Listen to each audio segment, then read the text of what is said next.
Unmute would help. Hey guys, it's Kathy. How are you? I got some quick ones today.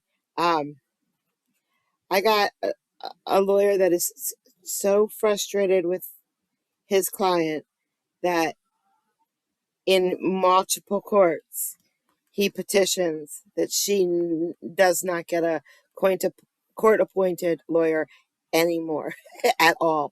Period, and succeeds. Um, she's she's not yelling and screaming, but you should hear some of the excuses that she gave. Oh my gosh, it's pretty good. And then I got a guy who's stretched in court and is not going to do that again. He gets yelled at. And then a painful court case today. It's just the whole thing is just hard to watch. It's just so chaotic. Nobody understands what's going on at all. The lawyers and the judge are just like bumbling around.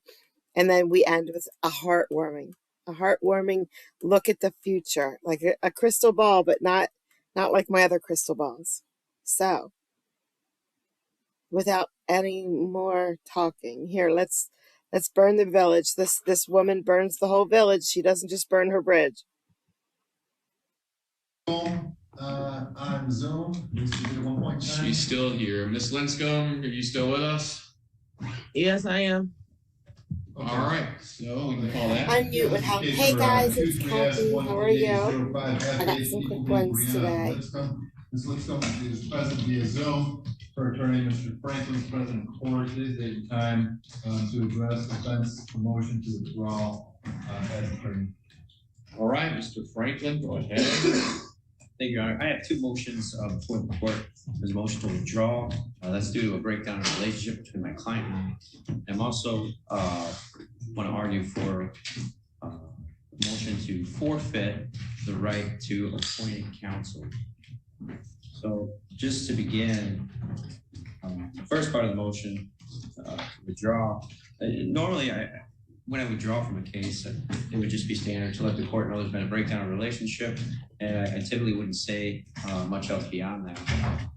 But in this particular case, from the onset of the relationship, my client began recording calls that were supposed to be confidential, email exchanges, and then there were assertions put before the district court that I had had no contact with Ms. Lipscomb. And in the same, well, in a different sentence or the same communication, I was let know that she records some of those conversations, which tells me that if I've never had contact with her, how could she record our conversations? So that's just untrue. And so the basis of this forfeiture motion, now a waiver, as the court knows, is a knowing and willing consensual relinquishment of a right, because the founders of this country, they did envision appointed counsel. They knew well the benefit of an appointed attorney, but they never envisioned compulsory counsel, which is why a person can waive many of the rights that the Constitution guarantees. They're not compelled to have them if they don't want them. Forfeiture is a little bit different. It's a knowing and willing engagement in conduct, knowing that engaging in that conduct in this particular case could bring about the loss of representation. That's a possible result if a person acts a certain way. Accusing one's attorney of having no contact when I verifiably have over 22 contacts or communications with my client. Well, that's just part of being an officer of the court is you can't put a lie before the court. So I have to correct that. I've had robust communication with Ms. Lipscomb. I believe our very first conversation lasted over an hour and a half. But what Ms. Lipscomb has done is deliberately begin to fabricate a record, an adversarial record against myself, when initially there was no reason to do that. We just met, I was taking on her case. Yes, she let me know that she's been recording these conversations to use them later, I'm guessing against me. So combine that with the inaccurate statement that I've had no contact with her. We've already covered that's not true. And And it's not just that. It's that verifiably on social media, we can see that Ms. Lipscomb has recorded court staff. She's recorded Ms. Woody, the prosecutor, and done all these other things and post these recordings on social media, which tends to frustrate my ability to present a defense. If she's putting out statements, these are statements of a party opponent that can later be used against her. But more than that, it shows that she's taking the court process, and what we see is in the district court, when it became time for trial, that's when the relationship really began to break down.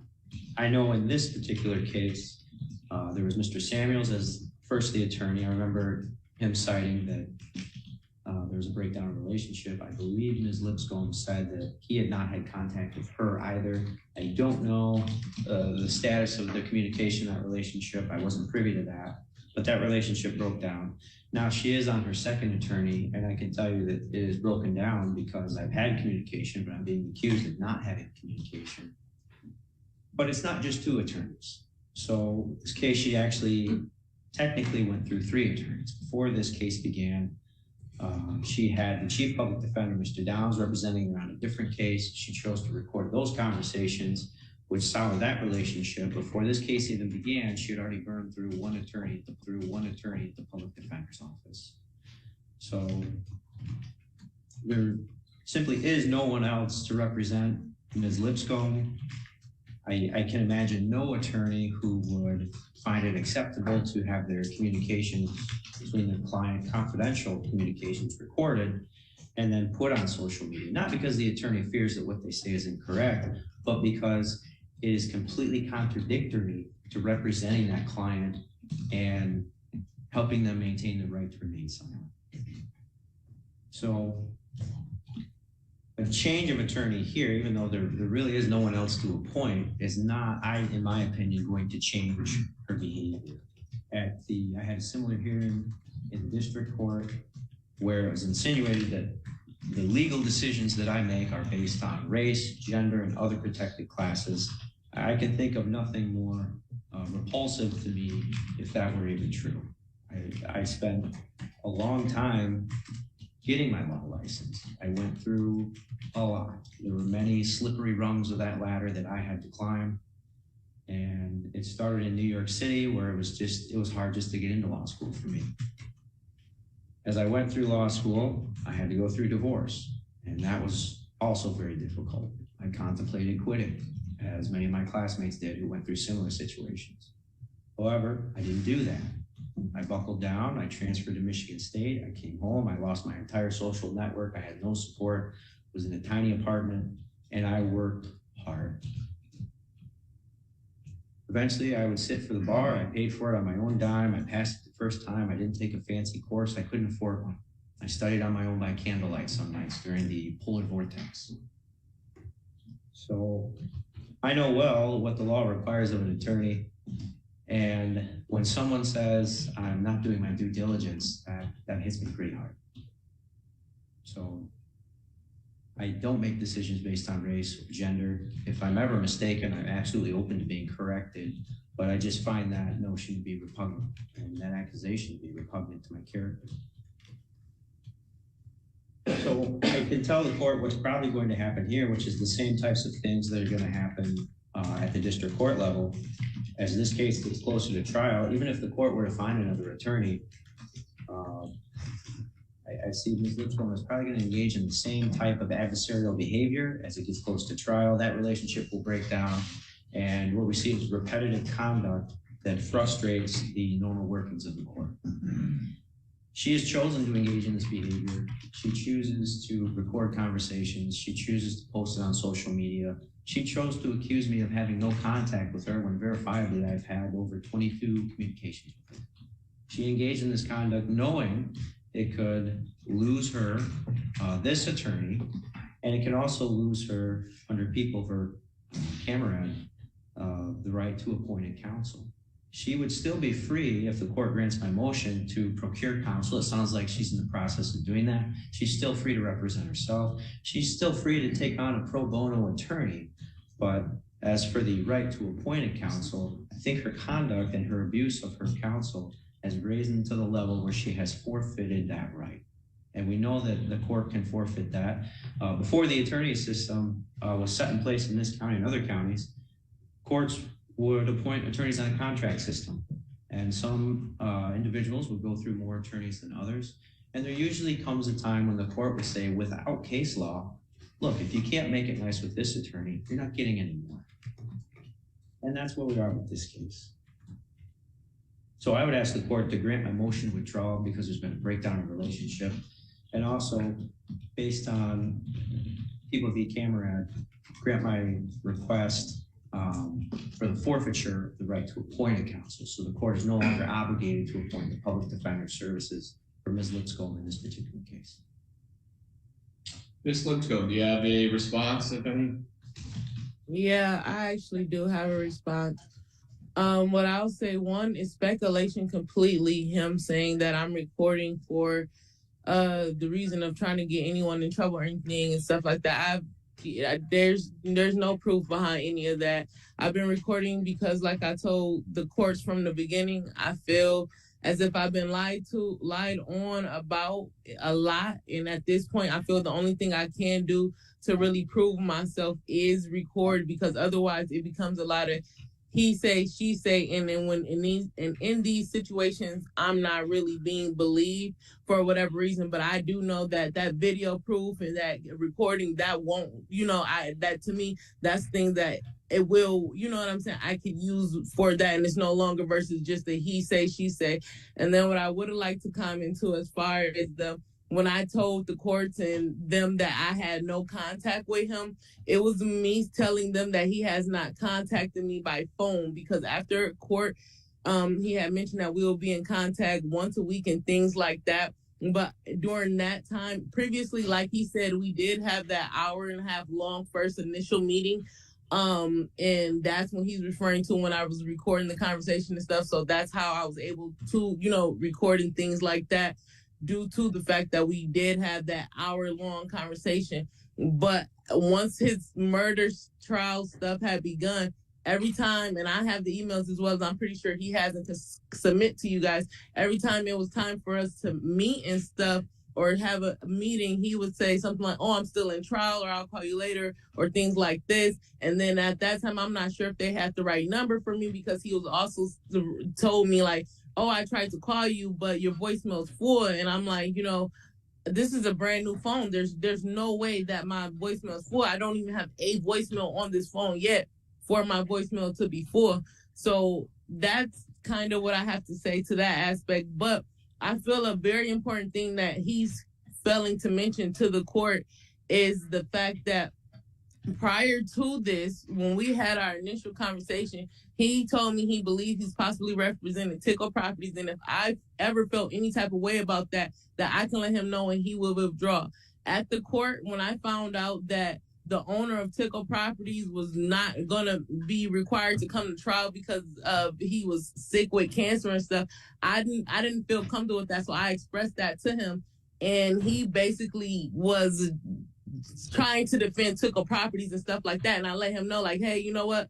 I don't think this is going to work. Didn't you tell me at any point in time that if I didn't feel comfortable, you would withdraw? He was like, yeah, but we can still work this through, and I'll set your case up in a way to where you can get the lawsuits and the perjury and all this, but that's not what I was after. And I kept telling him, like, hey, what I'm after is, I just want my ESA animal. I really don't care for the lawsuits, the money, and, everything else.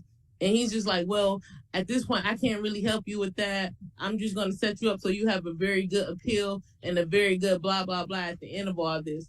And respectfully, that's just not what I wanted. So I understand what he's saying. It's been a, breakdown, but the breakdown started with him and me feeling as if he was defending Tickle Properties. And then I immediately told him, like, hey, I'm no longer comfortable with this. I feel you're not, looking at what's right for me anymore, and I don't want this. And then once I voiced that to him, that's when the more of our issues began, because as the case kept going on, I feel as if he wasn't doing what I was asking him to do. And he's like, oh, I'm sorry. He's like, oh, well, I'm only required to do so much by law, and you're asking me to lie, or you're asking me to do this, and that. And it's like, I'm literally even as today, like I can literally just ask a simple question and either I'm being ignored or he's like, oh, well, let me figure this out by the uppers if I'm even able to answer that or assist you with this and stuff like that. So it's like, I understand, certain things that he doesn't feel comfortable doing or want to do and stuff like that. But, when you're what I feel my attorney, if I'm emailing you questions and things like that, and then you're not responding back to him or you're only answering certain things, or you telling me like, oh, I don't have nothing further for you, but and then I'm telling you like, hey, well, I still have questions, and then it's just being ignored, and then finally I'm being brought up like, oh, you're angry, you're this, you're that. I'm being told that I'm the basic stereotypic angry Black woman and things like that, and it's like, no, I'm really not. All I'm trying to do is have representation of my case that I feel is fair, and if you had anything to do with Tickle Properties and these are the people who's making all these accusations against me, and then you're I don't know. I felt very uncomfortable with the whole Tickle Properties thing with him. That was my whole complaint. And then once I voiced that, like I said, it just literally went downhill from there. It went downhill, and I mean fast. And then Ms. Lipscomb, can I just put out Mr. Franklin in his motion has indicated to the court in writing that he has never worked for Tickle Properties. Never represented them. Whoa, that's not the statement that he gave to me. And if you want, you can question him on that. But the statement that he gave to me is that he worked for a law firm and he believed that he may have represented them before. And if I ever felt uncomfortable about it in any way, that he will withdraw. Well, did you read his motion? No, I wasn't given the motion until like the Monday before, last Monday, not yesterday, but like last Monday. And my mom's been working with our church family and stuff like that to give me a lawyer. So he gave you the motion when? On not this week Monday that just passed, but like last Monday. Right. So you've had it about 8 days and you've not read it? No, because my mom and my church family is trying to give me a lawyer, so I was gonna let the lawyer like read it and explain it to me. Because when I tried to, I just didn't understand nothing. I opened it and I literally did not understand a thing. And when I need counsel, I don't understand it. I'm sorry. You didn't understand his motion, which is a written version of what he just said here this morning. And I just let you talk for about 10 minutes and you were countering everything that he said here this morning. So what don't you understand? How he feels that I like what I just said, how he feels that I don't deserve a counsel based on my attitude or things like that. And then he also just stated that I willingly knew or something, that it was basically like make it right with him or I have no other option. Like no one ever told me nothing like that. I didn't have no knowledge of none of that. Like, I mean, just a lot of it I kind of don't understand. Well, maybe I can say it's not I don't understand. Maybe I don't agree, so I'm not understanding. I'm having a hard time understanding because I don't agree with it. In my mind, when I'm trying to process it, I can't because I don't agree with it, maybe. I don't know. So here's the thing, Ms. Lipscomb. You've indicated to the court several things here, but one of the latter ones here is the idea that you're going to hire your own attorney. Is that what I'm hearing? Well, my mom and my church family, yes, they are speaking with Mr. Kirkhoff out of Grand Rapids, and I text Franklin earlier today. I didn't have none of the discovery or anything on this case, and he said he couldn't take my case without that. So once Mr. Franklin emailed me that, then I will presume he'll start my case today. All right, so here's what I'm going to do based on what I'm hearing here. There is no opposition to your motion to withdraw. I'm going to grant that. As it relates to the request for forfeiture of her right to counsel, I would note that because she is pursuing her own attorney, that maybe that is a moot issue at this time. Ms. Lipscomb, if you do not, in fact, hire somebody, then you're going to either be representing yourself or we'll have to cross the bridge about forfeiture in the future.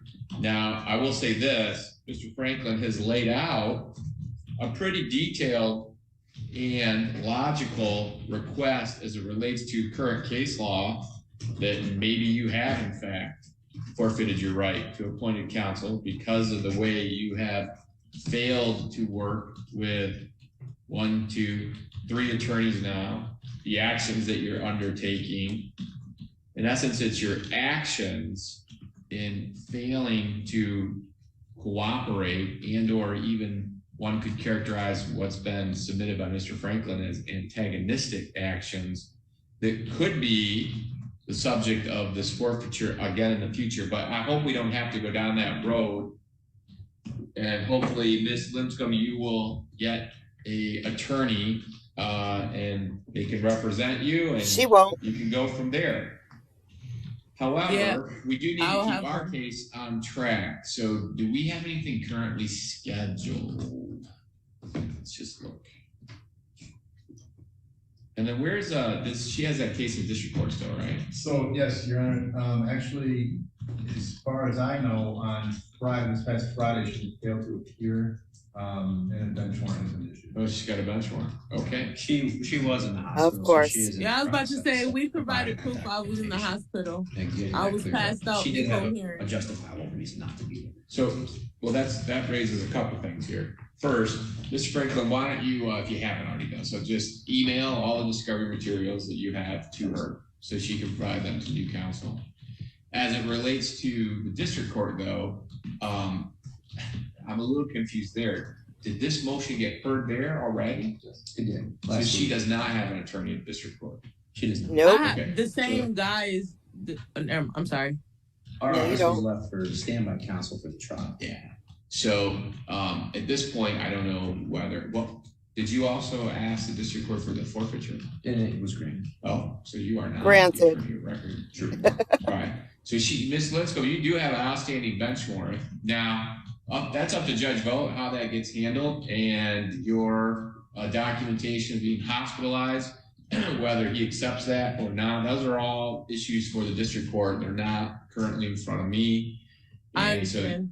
you'll have to get there. It's probably something you want to talk to whoever your attorney is you're talking to now. Well, the guy Get that said taken care of. the guy in front of you said he was my stand-in and he was going to submit it to the courts and stuff. So I was going to let him handle that aspect of it if that was okay. But that's why I'm trying to get this cleared up. If, as of last Friday, Judge Vogt allowed Mr. Franklin and that, i.e. the PD's office, to withdraw and granted their motion for forfeiture, they are not your attorney of record. They are not on standby. You're going to have to take care of the district court stuff on your own or through whoever you hire. That's what I was trying to get to the bottom of. As it stands right now, it sounds like there's a valid bench warrant for your arrest. So you need to get that taken care of or you're going to run the risk of being arrested on that warrant. Now, hopefully we have looked. Do we have anything scheduled here for this case? It's not scheduled. So why don't we do this? Ms. Linscomb, I don't even have a docket date in 2 weeks. So I'm going to put this on for status conference on November 28th. That'll give you plenty of time then, if you're hiring an attorney, to discuss with them and give them the discovery materials and be present on the 28th at 8:30 a.m. with you and your counsel. If you don't have one, you're still going to need to be present so that we can keep our case moving forward. And that means either you're going to represent yourself or hire some other person that you are not yet talking to. But let's keep it on for the 28th of November at 8:30 a.m. November So we know where we're at. November 28th at 8:30 a.m. Yeah, Mr. Butler. Thank you. Are you requesting her to be here in person? Why are you requesting her to be here? I think she ought to be here in person. There's allegations of her recording, particularly while on Zoom, and then also, Well, I thought Mr. Franklin's allegations were recording your phone conversation serendipitously linked with the with the recorder without your knowledge. At the forfeiture hearing, she also made some statements that I jumped to the conclusion she might have been Facebook Living the entire proceeding. Oh, all right. Well, Ms. Linscomb, Well, I'm Your not gonna Honor, I require would like that- to speak Ms. to that. Linscomb, hold on. I'm not interested in an explanation. What I'm going to do, I'm not going to require that you appear in person. You can appear remotely. You can appear in person if you like. just know that there are signs here, and it goes without saying, frankly, you cannot record court proceedings. There is an official transcript if you need to know what happened in the courtroom. Okay, you can order a transcript. How do I order transcript? You contact the court reporter.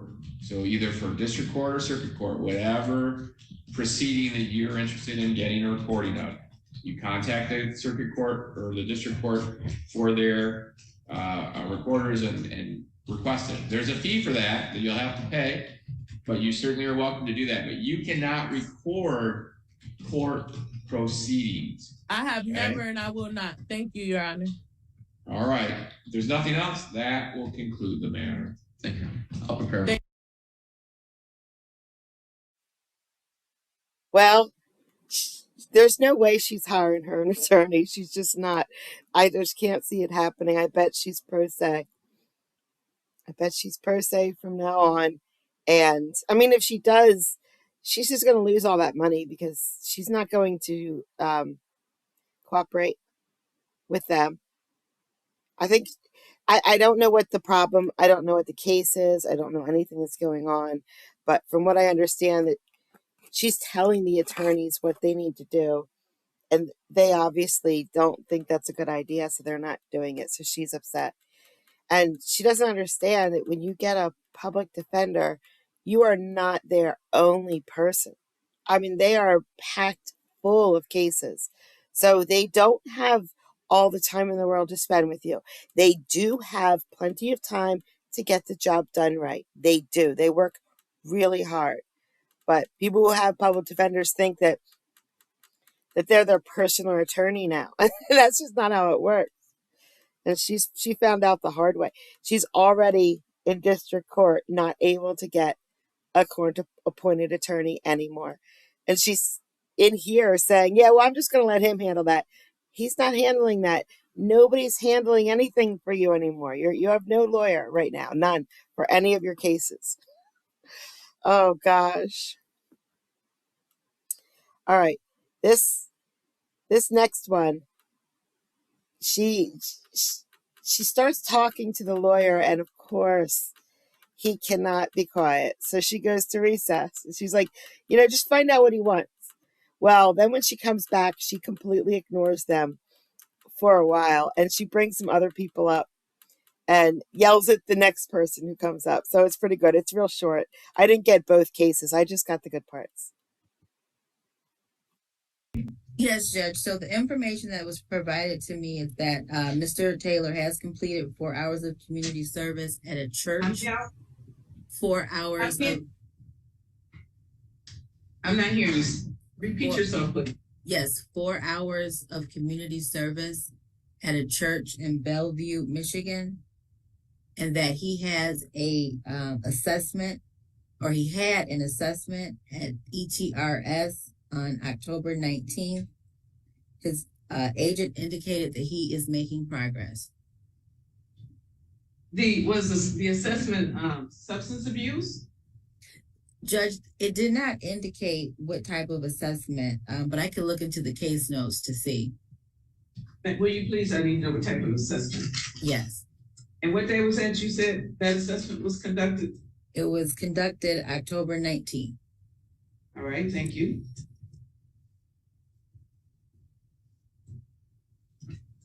So he started community service. He's completed 4 hours.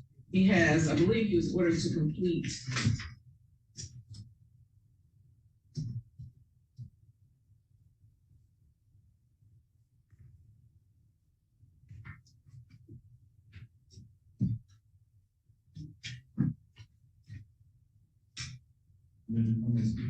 just a moment, no. 80 hours of community service. So that's what the order said.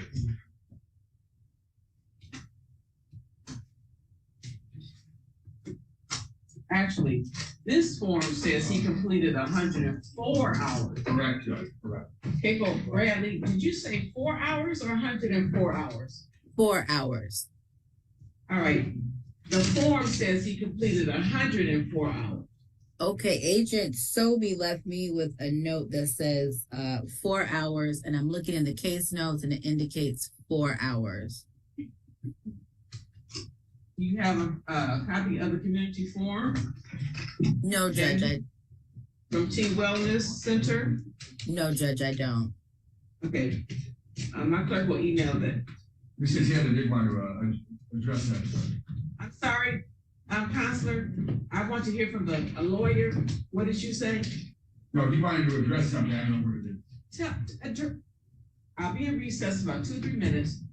Find out what he wants to say, and then tell the court, Counselor. That's what you're saying, Judge. Oh, wait a minute. Did you hear what I just said? Thank you. Going to be in recess about 2-3 minutes. I love her. 224-911, scheduled for a ring on warrant. In case number 232859, scheduled for a pre-trial. The court is in here with a signed plea. Same Michigan versus LaVelle Brown, appearance for the record. Good morning, Your Honor. APA. Sir, stop. Put your hands down. That's inappropriate, sir, to stretch like that while you're in the middle of a court hearing. You may continue. I love that judge. She's great. She got back to him and the first guy, and he actually did do 104 hours of community service because she promised him after he did his 80 hours, if he did any more, that could be applied to his fines and costs. So he's working on it. He's trying to get his stuff done. He did his alcohol assessment and drug assessment. So he's fine. He's on track. This poor guy who stretched was not so lucky. He did not do well. So he got in trouble, but she still gave him time to catch up. But she's just a great judge. All right. Now we're going to go to a hearing where nobody knows what's going on. It's just painful. It's just painful to watch the whole thing. Here we go.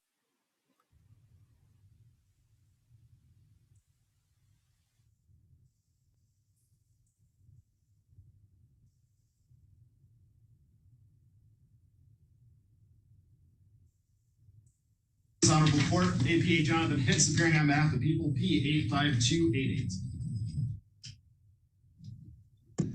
And good morning, Your Honor, and the staff. Attorney Quentin Dox, P number 79657, draft for my client, Mr. David Chastain. Mr. Chastain, can you stand up and state your name for the record?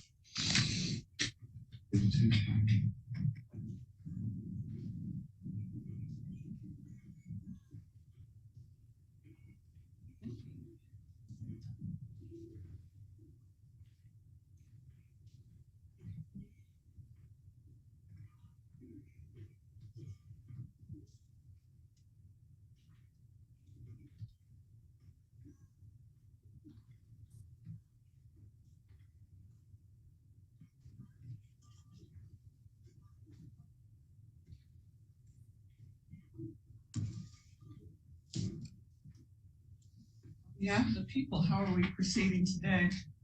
Well, Judge, the last time we were here, we had indicated for the record that the court and the people and the defense were in receipt of a report from the Forensic Center regarding the competency of Mr. Chastain. It's the opinion of the Forensic Center that he is competent to proceed to trial in this matter. Mr. Dox had indicated that he intended to seek an independent to potentially challenge the findings of the Forensic Center.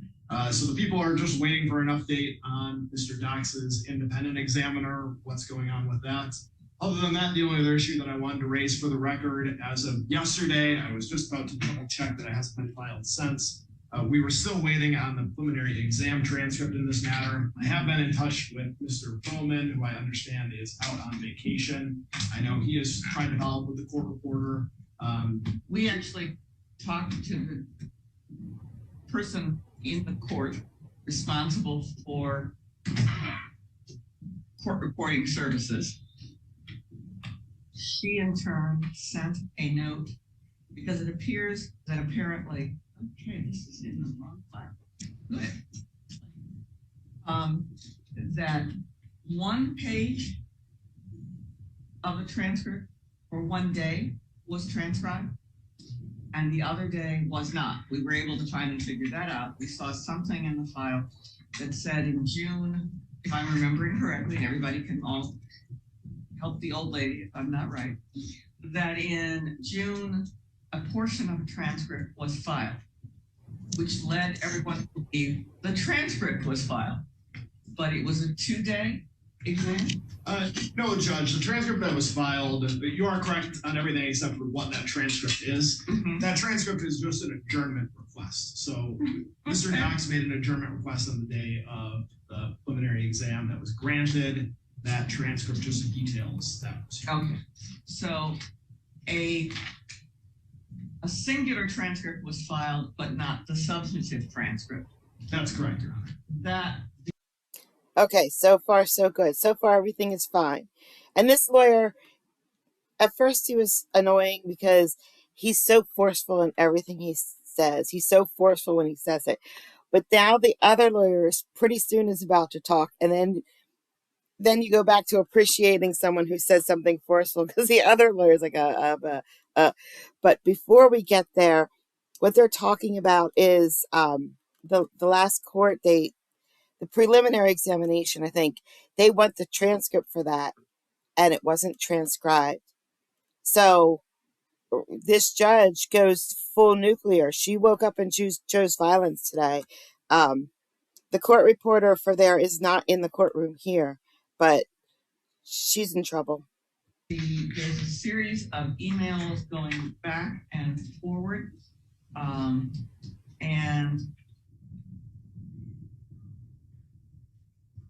the person who we spoke to indicated that and sent an email out again to the court reporter.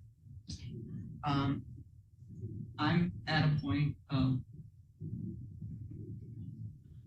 judicial exhaustion. And so relative to the transcript, I am prepared to set in order to show cause, and you can B24, thank you. Thank you. That's my first one.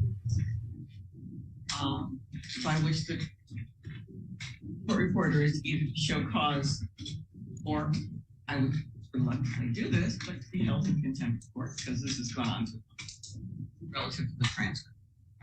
But could counsel for the defense please address the other issue? I gotta stop. Sorry, guys. I got my first super chat from B24 Liberator. Thank you so much. Thank you. I'm glad that you like the channel. Thank you. Relative to competency. Yes, Your Honor. Regarding the independent exam, my client is what I was told was that there was going to be a momentary month delay as far as getting an exam independently for my client, Your Honor. So that was about 3 weeks ago. So his exam should be. I just want to hear you. You requested an examination. How? Through whom? When? Okay, Your Honor, I'll get you the result.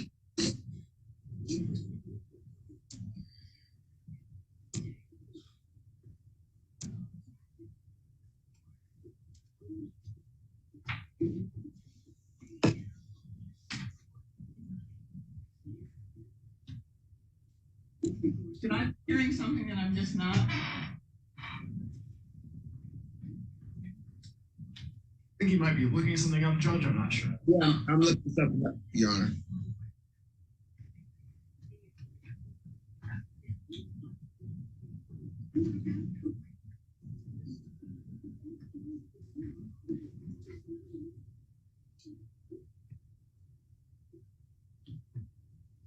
Your Honor, we spoke with we got in touch with the Dr. Michael Abramsky out of Birmingham, Michigan.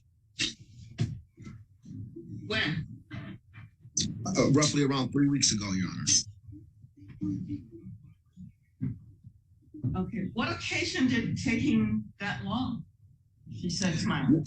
Your Honor, it's my client. Really the funding as far as trying to get get my client deemed maybe indigent or something like that, Your Honor. He's having, his family is repaying me, but as far as my client is concerned, he is of low income. He was an SSI recipient. So we're trying to get that exam to where it's feasible for him to get in there. Can you hear me? Yes, Your Honor. Okay. So was I asked, and did someone give me a petition to deem him indigent that I don't see in this file? Because that happens. Your Honor, that order is going to be filed. It was done prior to you, but I will refile that. No. I see June 22nd. I don't understand what's going on. I'll be honest with you. I have routinely gotten orders where individuals are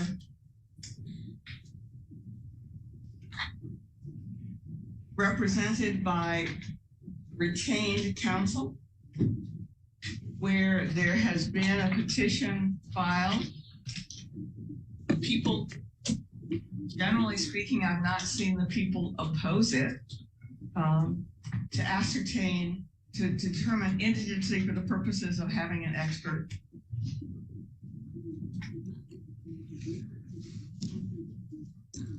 Well, at the time, Your Honor, I did do a petition with Judge Ramsey, and it was opposed by Mr. Hitz at the time that I tried to do it. Where at that counsel? Do you have a copy of this? I was looking through my notes, Judge. I do not specifically recall that. I wouldn't be surprised if I pointed out that Mr. Dox is retained. He requested an order of indigency, but I don't have a specific recollection of that, although there has been discussion on this. I just don't remember specifics. So last week on Thursday, I plea ultimately on a young woman who had been incarcerated for 591 days. And most of her incarceration was due solely to issues around competency. No one could make intelligent plea offers. No one could make responses to those plea offers, obviously, until those issues were resolved. She spent close to 2 years sitting in Wayne County Jail, where the level of service offered to her with her mental illness was at best minimal. That to me is a justice system failure. I have no idea. I know nothing about the circumstances of the criminal allegations except what I can see in the file. I don't know anything about whether or not this gentleman is suffering mental illness and is or is not mentally incompetent. I am, however, massively offended by the fact that this isn't getting resolved in a rational way. So, let's pretend somewhere there's a petition to determine this gentleman to be impecunious, sufficient to afford the people of the state of Michigan the obligation to pay for an independent examination. What, if anything, is the position on such a declaration? The people's position on such a declaration is that it's within the discretion. That's the court's decision, not the people's. You're there. Mr. Dox, what are you now requesting of the court? He has no idea. None. Sorry, you want to say that one more time? You broke up. what are you now understanding as the people takes the position that albeit you are retained counsel, that this defendant is requesting a declaration that he is indigent for the purpose of appointment of an expert? Well, Your Honor, then we would deem him to get fined for an independent examination, if that's the case by the people. You're making a motion for me to declare him to be impecunious or indigent, is that correct? Yes, Your Honor. That motion, without vigorous objection, is granted. Okay, so we're going to do an order to show cause so see if we can get a transcript in our lifetime. Poor girl. By virtue of you're now requesting, you said you talked to Dr. Abramsky. When is he going to see your client? Your Honor, I would, I have to have contact with Mr. Abramsky, and I can get back with you on that, and I can email the court if you like and CC Mr. Hitz on that. Tell you that makes sense to me, but it doesn't. You said you talked to Dr. Abramsky and he couldn't get to him till when? Yeah, that was about 3 weeks ago. So that was about a month. So I'm assuming it was within the next week or two, he should be able to get in to see my client.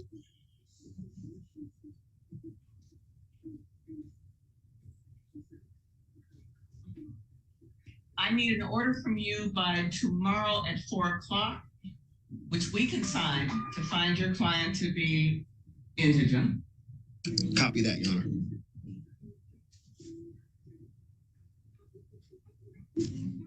On the date which we set for the court reporter, we're going to set a status conference so that we can figure out when this case will move forward in a way that's fair to both the complainant and the defendant. So, we're looking at the week of 11/20. What's your least worst date, Mr. Docs, when you will physically be here? Your Honor, I could do, it's on my birthday, 11/22, Your Honor. But if we can do like 11:30, because I do have some federal matters earlier that day.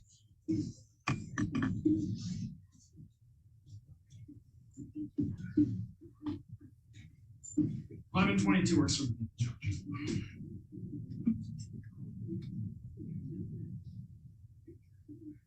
I'm glad you could fit us in with the federal courts at 11:30 a.m. Thank you. Judge, just as a point of clarification, is the court going to handle issuing the show cause order to the court reporter, or should I take lead on that piece?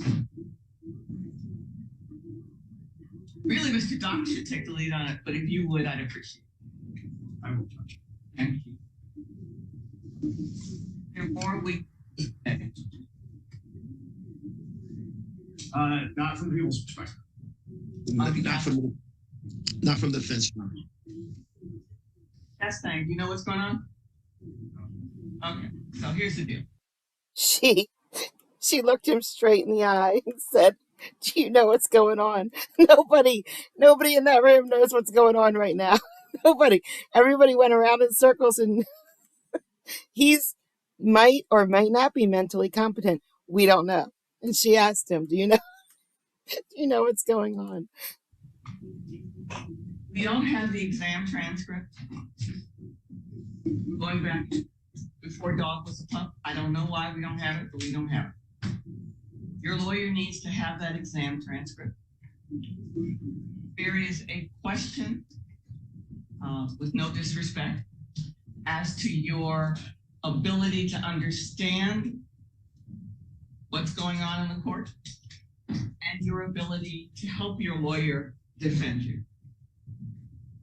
In order to manage that issue, we need an expert to sit and talk with you. That hasn't been managed up until today. So I've said we're gonna enter an order which says that that person who will sit and talk with you, other than the other person who talked to you way back in May, the state of Michigan will pay for it. So on November the 22nd, a couple days before Thanksgiving, we'll all be back here in court together. In the meantime, you will be continued in the Wayne County jail. Okay. I know there's a family member here. Are you his family member, Ben? All right. Kinship and friendship circle. I don't know if you two are talking on the phone, etc., but do you understand what's going on? Oh, and to the extent that questions are asked, you'll be able to understand. Do you have any questions of me? Thank you very much. This will be adjourned until that date, and we'll return Mr. Chastain to yes. Thank you. Oh my gosh, we made it to the end of that one. Oh, that was painful to watch every second of it, and I feel so bad for the court reporter. Show cause hearing right away. Like they didn't. The judge said she was on vacation, and then show cause. She's gonna get a show cause hearing, and she could get in trouble. She get fined like $250 is what they normally get fined for things like that. I don't know how much they make, but we won't see that. I bet we won't see that.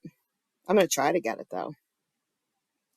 All right. Lastly, we're gonna move on to a short heartwarming about the future of Michigan. Here we go. Kim, you can call it. Calling case number 23013-809 in the matter of the application of Ryan Anthony Publiski for admission to the bar in the state of Michigan. Your appearance for the record, please. Taylor Seals, key number 85996, here on behalf of Mr. Publishing. Good morning. Good morning to you. You just call me Publishing. There's somebody that calls him Mr. Publishing, and so we made him that name. I thought you were in on that joke. Like, no. And good morning to those of you who are gathered here in person and those of you who are watching on the YouTube. Whenever you're ready, you may proceed. I would like to make a motion that Ryan Publiski be admitted to the State Bar of Michigan. He is a capable, tenacious, and hardworking gentleman who has worked diligently as a judicial assistant in this very court, but has unyieldingly studied and defeated the great gatekeeper of Michigan attorneys, the bar exam. Thus, with happiness, I do nominate Mr. Publiski to be a member of the State Bar. Is there anything you'd like to say on your own behalf, sir? Well, first, I'd like to thank you for standing by me as we try to put on the record how we're talking. No, you don't need to say it. All that matters is you did it. The 1.5 years that it's taken me working under you and allowing me the time forcefully to take also the weeks off before the bar to study for it, and should have paid for that sooner. And also turn around to the people behind me and don't you dare. And thank everyone here for supporting me through that time. And everyone here would be who? So my dad, Frank, my mom, Laura, my brother, Justin, Your twin brother. Twin brother, Justin, my sister, Amanda, and my darling fiance, Kate. And let's not forget the pumpkin. Yeah, and my nephew, Finn. And watching on YouTube. As well as my grandparents and my sister, Caleb, who hopefully is watching on the YouTube. Well, it brings me great pleasure to grant this motion, although it's kind of a mixed thing because now that you have passed, the birdie is going to leave the nest. But I'm very proud of you. I'm proud of your dedication and your hard work, and that you would never be defeated, and that you never gave up on your dream of accomplishing this goal. I knew that you could do it, and I'm so happy and proud of you. And so the motion will be granted, and I will now administer your oath. Please raise your right hand and repeat after me. I, Ryan Publiski, I, Ryan Publiski, do solemnly swear or affirm do solemnly swear or affirm I will support the Constitution of the United States I will support the Constitution of the United States and the Constitution of the State of Michigan. and the Constitution of the State of Michigan. I will maintain the respect due to courts of justice and judicial officers. I will maintain the respect due to courts of justice and judicial officers. I will not counsel or maintain any suit or proceeding which shall appear to me to be unjust, nor any defense except such as I believe to be honestly debatable under the law of the land. I will not counsel or maintain any suit or proceeding which shall appear to me to be unjust, nor any defense except such as I believe to be honestly debatable under the law of the land. I will employ for the purpose of maintaining the causes confided to me, such means only as are consistent with truth and honor, and will never seek to mislead the judge or jury by any artifice or false statement of fact or law. I will employ for the purpose of maintaining the causes confided to me, such means only as are consistent with truth and honor, and will never seek to mislead the judge or jury by any artifice or false statement of fact or law. I will maintain the confidence and preserve inviolate the secrets of my client. I will accept no compensation in connection with my client's business except with my client's knowledge and approval. I will maintain the confidence and preserve inviolate the secrets of my client and will accept no compensation in connection with my client's business except with my client's knowledge and approval. I will abstain from all offensive personality and advance no fact prejudicial to the honor or reputation of a party or witness, unless required by the justice of the cause with which I am charged. I will abstain from all offensive personality and advance no fact prejudicial to the honor or reputation of a party or witness, unless required by the justice of the cause with which I am charged.